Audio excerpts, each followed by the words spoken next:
John Daly, look at this, with the shorts on, throwing out the first pitch, and that was a... John Daly right there with a strike on the first pitch. Let's watch that again. Damn. Look at the cannon. Got him.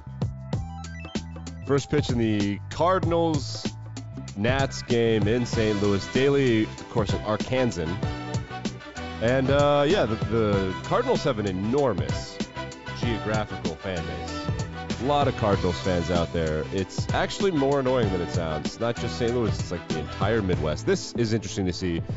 Your daily sports podcast for news, narratives, gambling, takes, etc., etc.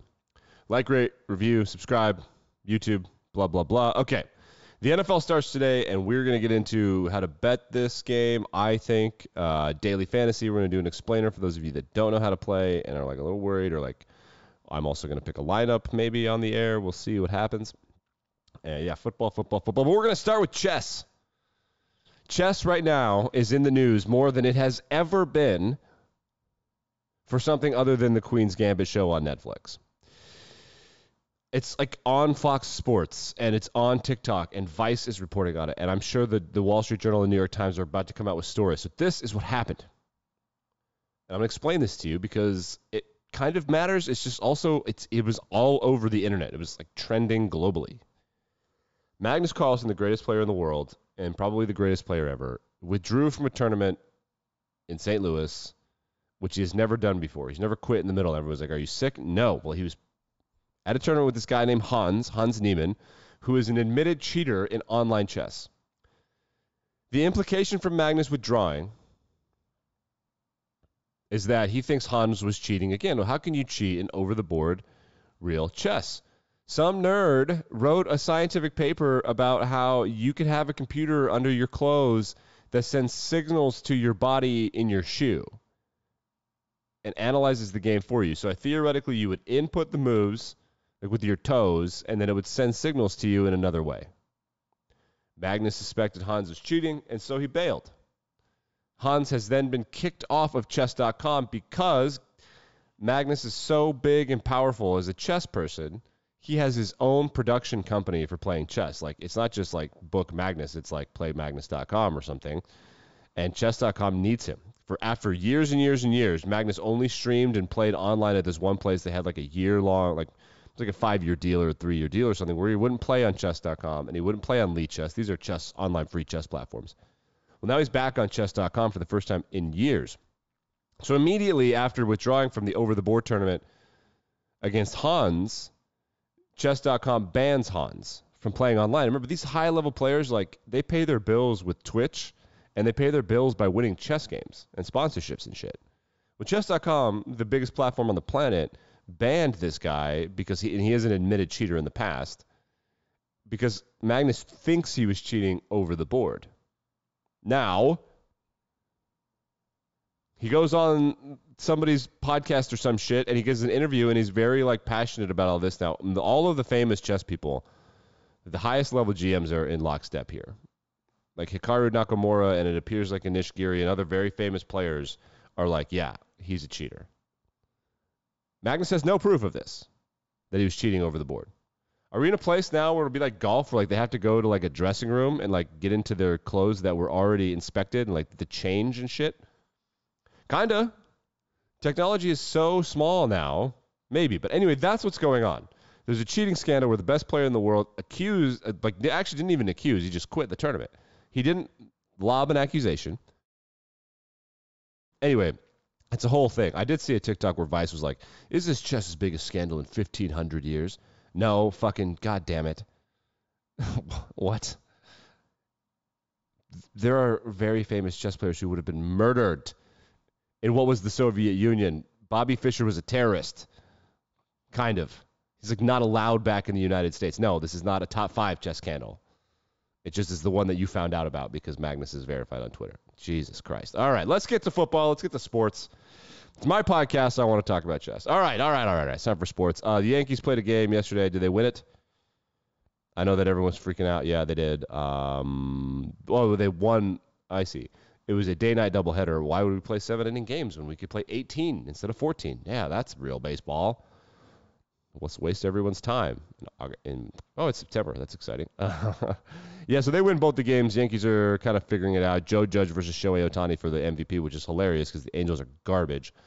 The Los Angeles Angels are one of the worst teams in professional baseball, but he's so good. How are they so bad? It's so weird. The Champions League, UEFA Champions League started yesterday, had a flurry of goals to finish the day. I'm going to run through some scores that were surprising. There were a couple of them. The first one is that PSG, that's Paris Saint-Germain. It's French, for those of you. The French league has one good team and two teams that, and then the league is garbage. And the good team is PSG. And Juventus, Juve, they lost. They're very good. It's an Italian club. So that score definitely surprised me if you want to talk about this. But the one that was weird, Napoli in the French league kicked the shit out of Liverpool. Just beat the fuck out of them. It was 4-0 at one point. Game finishes 4-1, and Liverpool was like, Liverpool is falling off the face of the earth. They were the best club in the world from 2019 to 2021 by far. They are victims of COVID. They were almost undefeated in the Premier League. They literally had a chance to be basically undefeated with only one or two draws. Once they started the league back up, they lost one or two, but they just coasted to a win. Coasted to the league championship, and then last year they were really good. They almost win the league on the last day of the year, and a really fun, championship Sunday. But unbelievable, they got fucking crushed. As far as the reason that this is important, and the reason I want to go through this, the club in the world with the best league, or a league that is performing better than it's ever performed, is kind of how I have predicted the World Cup, and I made a lot of money on France, and I made money on Croatia and England, because you can kind of tell if there's a league out there with more clubs doing really well. It was the Premier League, and essentially it was the Premier League the last time, which is there's a lot of Croats, there's a lot of French people, there's a lot of English people in that league, and as a result of that, you could tell that's who the last World Cup was. So I'm kind of paying attention to these first couple rounds of the Champions League, because if there are, there's Scottish teams and Welsh teams that have been doing better than they ever have, and now those guys have qualified for the World Cup. At least Wales has, and so it's something I'm paying attention to. Anyway, okay, done. Let's do football. Buffalo Bills on the road to kick off the season against your Los Angeles Rams. This is the matchup everyone's waiting to see. Josh Allen is like the upgraded hardware, software version of Matthew Stafford. Like if you could put Matthew Stafford and his cockiness and his arm talent and his swag into a machine and be like, yeah, just give me the iPhone 13 of that, it would be Josh Allen. There are stars everywhere. There are definitely a couple future Hall of Famers on the Rams. The Bills have guys that are not quite there, but will eventually be there. A couple of narratives. The first narrative is that the best defensive player for the Bills is out for a little while, at least 4 weeks. Tre'Davious White, he got hurt at the end of last year. He's still coming back. He's a cornerback, which is really important because that's who guards receivers. A couple fresh faces for the Rams. Bobby Wagner, the Hall of Fame middle linebacker for the Seattle Seahawks that won the Super Bowl and won all those games and division championships. He's now a Ram. He had games last year where he was the best middle linebacker in football, but he had even more games where he's one of the worst middle linebackers in football. He's getting kind of old. We shall see. Allen Robinson, the great wide receiver for the Jaguars and the Bears, he's now on the Rams. This guy has dealt with Mitch Trubisky, Justin Fields, and Blake Bortles, so finally he has a quarterback. Everyone's excited for him. Okay, a couple things. The Rams are incredibly good against the spread in week one. They also, I think Sean McVay is undefeated in week ones as a professional head coach. I think. I could be wrong. First time for everything, whatever. The reason that this is interesting is because the Bills are favored on the road against the defending Super Bowl champs. So the defending Super Bowl champs, elite in the following season in the first month. So defending Super Bowl champs in September are always incredibly good. 1. 2, the Rams are awesome in week one against the spread. 3, the Rams under McVay are undefeated in the first week of the season. And 4, the game is on the road. Vegas is like, whatever. NFL football is also interesting because the public has an impact. Most people don't bet on every single NBA game, so sometimes the lines are just the lines. Well, the lines and the juice, which is like what people call the payout, the juice is how much money you stand to make, the public can impact that in NFL football, and it really can't in other sports. Sometimes college, but not really. So everybody seems to think the Bills are going to crush the Rams here. And Vegas thinks that too. Or the line is what it is so that you'll bet one way and that Vegas knows something else. This line is fucking weird if you're going to gamble on this game. It's also fucking weird in that, am I missing something? Because if this is bait to get people to bet on the Rams and it's just plus 2.5, that means Vegas thinks that the Bills are going to kill them and that they think it's actually going to be like a 7-point win for Buffalo. The lasting image that we all have of Buffalo is Josh Allen on the bench with the coin flip thing with Patrick Mahomes, 13 seconds. But before that, he played a theoretically perfect game against the Patriots the week before that. Like right now, I understand that Patrick Mahomes' body of work is larger, but Josh Allen is the best football player on the planet right now. His last 2 games were without critique. In the Chiefs game, he made a throw that, like, I could make an argument is the greatest play in the history of professional football. With 2 high safeties, he just threw it over them at like 2,000 feet elevation. He just threw it over the 2 high free safety system. Okay, so that's where we're at with that. Matthew Stafford's got an elbow thing. Apparently, he's a full participant in practice. There may be some injuries. We're going to see Ben Skowronek, who has some of the worst drops I've ever seen in pro football. My God, that kid could have really made a name for himself last year, but he sucked.